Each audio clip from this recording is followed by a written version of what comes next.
Baik, Assalamualaikum warahmatullahi wabarakatuh. Alhamdulillah wa syukurillah wala haula wala quwata illa billahil aliyul azim.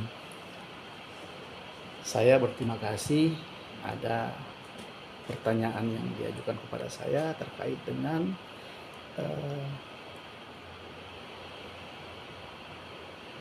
perjalanan Sultan Zainal Abidin Syah, Sultan Ternate, atau Raja Ternate tepatnya ketika itu, Sultan Ternate, Kolano Ternate, yaitu Zainal Abidin Syah, ya, yang dalam pemerintahannya sempat pergi ke tanah Jawa, dari Ternate ke tanah Jawa. Kemudian dalam website internet, ya, kita bisa dapatkan bahwa informasi itu bahwa beliau ke tanah Jawa dalam rangka atau dengan niat memperdalam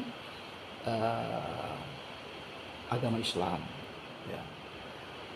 Saya perlu sedikit meluruskan saja bahwa tentunya yang menjadi tujuan beliau ke tanah Jawa itu terkait dengan tujuan-tujuan tertentu, ya, yaitu salah satu Ternate sebagai salah satu kekuatan terbesar yang ada di timur Nusantara. Maka di tanah Jawa sendiri, ya, kemudian bertemu dengan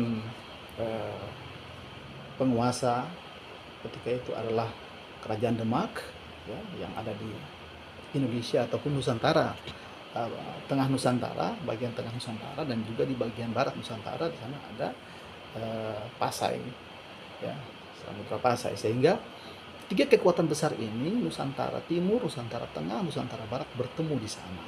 Sehingga sebenarnya pertemuan itu lebih kepada pertemuan bagaimana membangun suatu kekuatan besar di Nusantara ini, sehingga dapat membela hak-hak masyarakat, hak-hak rakyat, ya, khususnya pribumi, ya, yang sangat hidup dan bergantung kepada hasil-hasil bumi mereka ketika itu. Nah, sekali lagi saya mau tegaskan bahwa tujuan perjalanan atau khalwat, ya, berkunjungnya Sultan Zainal Abidin Syah lebih kepada tujuan tadi bersilaturahmi dengan dua kekuatan besar yang ada di tengah dan di barat Nusantara, ya. Bukan untuk memperdalam ilmu agama Islam di salah satu sunan yang ada di tanah Jawa, karena Islam di Ternate sendiri, ya, sudah sangat kuat ketika itu, ya. Kita tahu bahwa perubahan dari sistem kolano kerajaan berubah menjadi sistem kesultanan, berarti betul-betul sudah Islam sudah masuk dan sudah cukup kuat di dalam kalangan elit kesultanan, kerajaan, maupun di rakyat Ternate sendiri. Kita tahu bahwa bukan Ternate saja, ada Tidore, Jelolo, dan Bacan, ya, sehingga berdasarkan kesepakatan perjanjian Fowaro Madiahi atau Fora Madiahi, kita di sana di Ternate ketika itu, di kerajaan Ternate juga telah memiliki satu sistem pemerintahan yang betul-betul sudah kuat dan Islami, ya, yang namanya sistem pemerintahan Al-Mamlakatul Mulkiyah.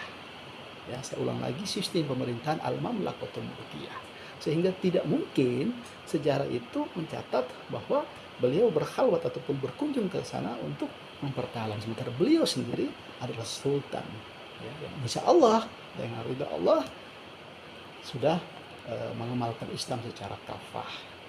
Terima kasih. Assalamualaikum warahmatullahi wabarakatuh.